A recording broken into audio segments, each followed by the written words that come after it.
Hey guys, Green Havoc here, and today we're going to be talking about mechanical skills.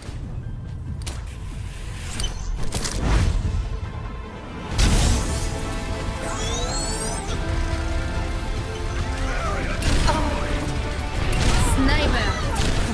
Amateur. One after another.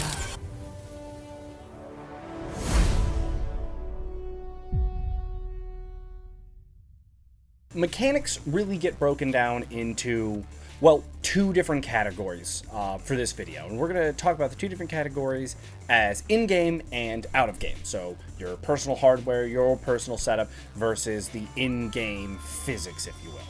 So the first thing, when we're talking about the in-game physics, one of the big things you're going to want to do is know the difference between hit scan and projectile. Hit scan is like an instant recognition. It's like it laser tag. There's no delay.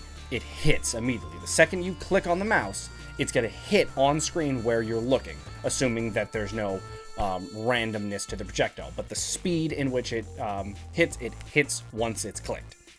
Whereas projectile means that it is thrown out and you can see and dodge the projectile across the screen. Some good examples of projectile would be Genji, Pharah, Orisa. Good examples of hit scan would be Soldier, Widowmaker, McCree, though there are more in both categories. The first thing you're going to want to do is understand how your ranged attack works, whether it's hit scan, whether it's projectile, and start to understand the amount that you need to lead a target or track a target. So for leading targets, you want to be throwing your shurikens as Genji in front of the enemy as they move in a direction, so that way you're kind of connecting to them through transitional periods. Whereas with hit scan, you want to make sure your crosshair is on them and you are following their model exactly pinpoint as you click the mouse each time to guarantee those hits. So understanding and playing around, which you can go to the training area in-game and just mess around with the bots, get some of that timing. What does it mean to try to shoot far rockets really long range or short range or medium range? You can really get a lot of that tracking done in there, and then that's when you start to apply it to in-game heroes, and obviously they all move a little different with blinks and rolls and jumps, but you start with the basics, which is just the AD strafe, which you can get on the training bots in the training ground. So let's talk about the mechanical side for you. One of the big things you're going to want to make sure is that your DPI and your sensitivity in Overwatch are both at a level that you can control. So what do I mean by you can control? Well, the big difference that we're going to be looking for when it comes to the mechanical is how easy it is to draw a straight line. So you want to be able to keep a consistently straight-ish line. You're never going to get a truly straight line, but I like drawing these lines and seeing how little I can make these lines touch. So just trying to pick an area where you draw a few lines and just try to make it so none of the lines touch. All right? As we go up in sensitivity, we'll go up double my normal sensitivity.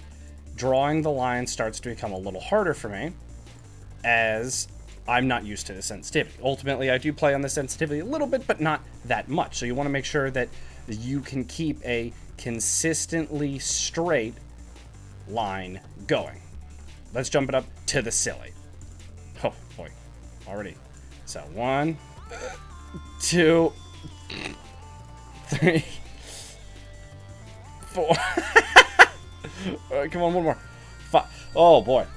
You can see just how unwieldy it is and how little my hand is moving, whereas down to 1600, 1000, 800. So this is across my screen at 800.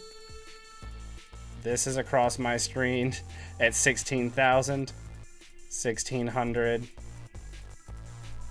800. So that is something that you're absolutely going to want to play around with, is your DPI on your mouse, and then that corresponding to your sensitivity in Overwatch.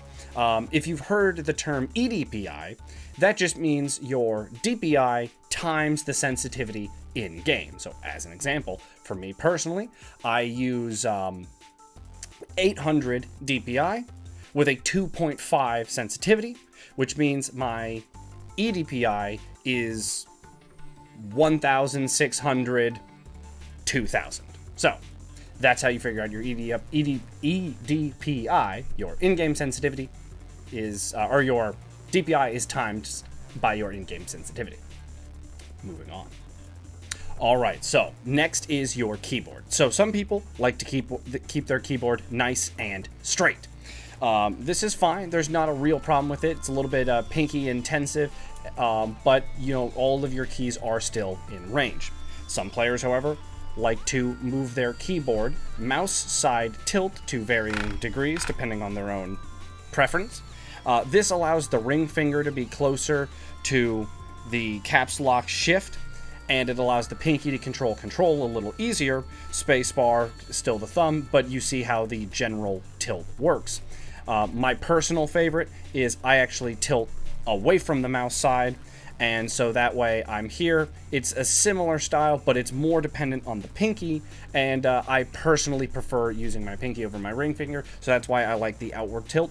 The other reason why is you can really slide that keyboard kind of up and out of the way so that you get a little more mouse room, and which is incredibly important for me because I play on such a low sensitivity that I need all the room I can to work with.